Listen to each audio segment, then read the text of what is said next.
East West একটা share line রয়েছে। আপনারা অনেক সময় ওটাকে অক্ষরেখা বলেন।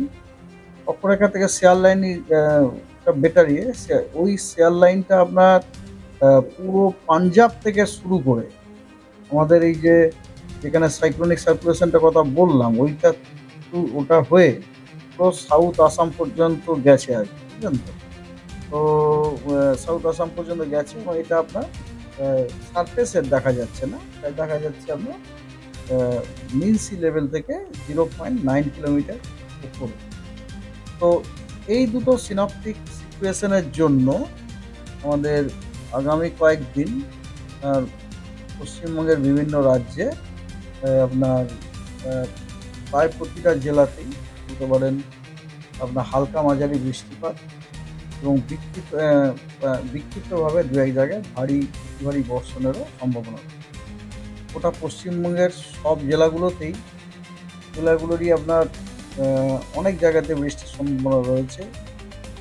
তার মধ্যে বীরভূম, মুর্শিদাবাদ, নদিয়া এবং ২ চব্বিশ পরগনা এই জেলাগুলোর অধিকাংশ স্থানে বৃষ্টির সম্ভাবনা রয়েছে। ২১ তারিখে পশ্চিমবঙ্গের সব জেলাগুলোতেই কিছু কিছু স্থানে বৃষ্টির সম্ভাবনা রয়েছে। তবে উত্তরবঙ্গের একদম উত্তরে যে 5টা জেলা আছে দার্জিলিং, জলপাইগুড়ি, কালিম্পং, আলিপুরদুয়ার এবং কোচবিহার এই জেলাগুলোর অধিকাংশ স্থানে বৃষ্টির সম্ভাবনা রয়েছে। 22 তারিখে আবার পশ্চিমবঙ্গের সব জেলাগুলোতেই আপনার অধিকাংশ স্থানে বৃষ্টির সম্ভাবনা রয়েছে। 23 তারিখে উত্তরবঙ্গের সব জেলায় অধিকাংশ স্থানে বৃষ্টির সম্ভাবনা রয়েছে এবং দক্ষিণবঙ্গের জেলাগুলোর অনেক জায়গাতে বৃষ্টির সম্ভাবনা রয়েছে। 24 তারিখের সিচুয়েশন একই রকম।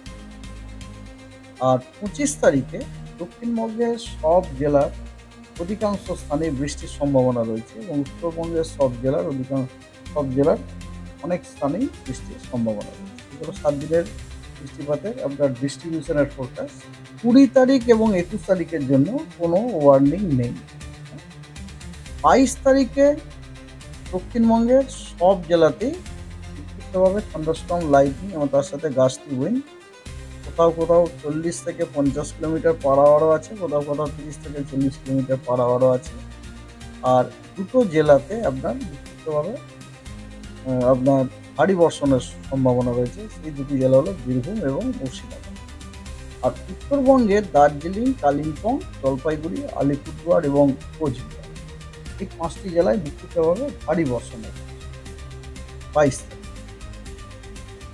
23 তারিখে উত্তরবঙ্গের দার্জিলিং, জলপাইগুড়ি, কালিম্পং, আলিপুরদুয়ার এই 4টি জেলার জন্য কমলা সতর্কবার্তা আমরা দিয়ে রেখেছি, কারণ এই 4টি জেলাতে বিক্ষিপ্তভাবে ভারী থেকে অতি ভারী বর্ষণের যথেষ্ট সম্ভাবনা আছে। আর কোচবিহার এবং উত্তর দিনাজপুর এই দুটি জেলাতে বিক্ষিপ্তভাবে ভারী বর্ষণের সম্ভাবনা আছে। দক্ষিণবঙ্গের জন্য কিছু নেই।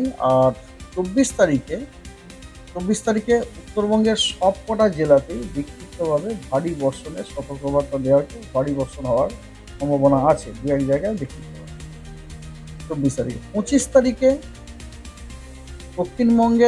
দক্ষিণবঙ্গেরই পূর্ব মেদিনীপুর এবং দক্ষিণ 24 পরগনা এই 2 জেলাতে বিক্ষিপ্তভাবে ভারী বর্ষণ হওয়ার সম্ভাবনা রয়েছে।